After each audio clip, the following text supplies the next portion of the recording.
যদি এটা তোমার জীবনের শেষ রমজান হতো তাহলে কি তুমি এভাবেই কাটাতে?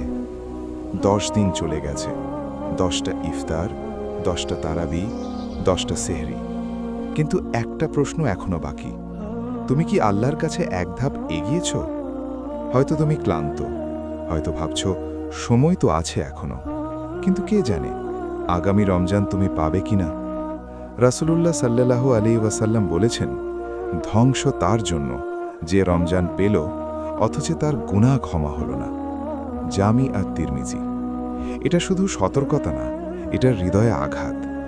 কল্পনা করো, রমজান শেষ হলো, ঈদের চাঁদ উঠল, মানুষ খুশি, আর তুমি দাঁড়িয়ে আছো, কিন্তু তোমার গুনাহ আগের মতোই রয়ে গেল।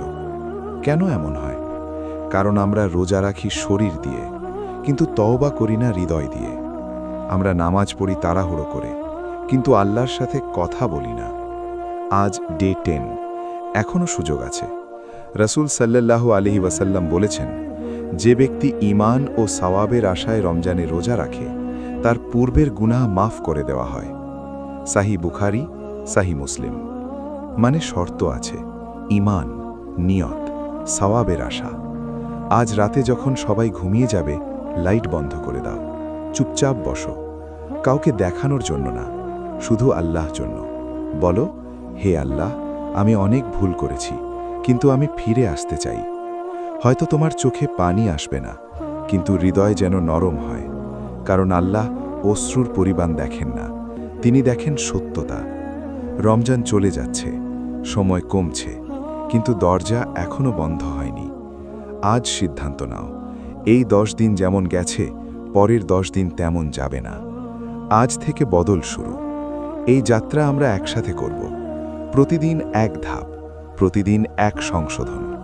যদি তুমি সত্যিই বদলাতে চাও, তাহলে এই সিরিজের সাথে থেকো, নিজেকে মনে করিয়ে দেওয়ার জন্য, হৃদয় জাগিয়ে রাখার জন্য। আগামীকাল ডে 11, কবরের অন্ধকারে যে আলো অপেক্ষা করছে সেটা নিয়ে কথা বলবো।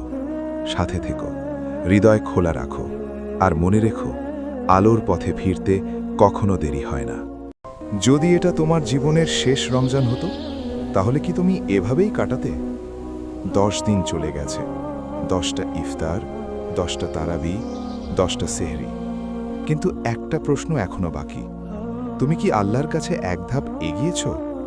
হয়তো তুমি ক্লান্ত, হয়তো ভাবছো সময় তো আছে এখনো, কিন্তু কে জানে আগামী রমজান তুমি পাবে কিনা।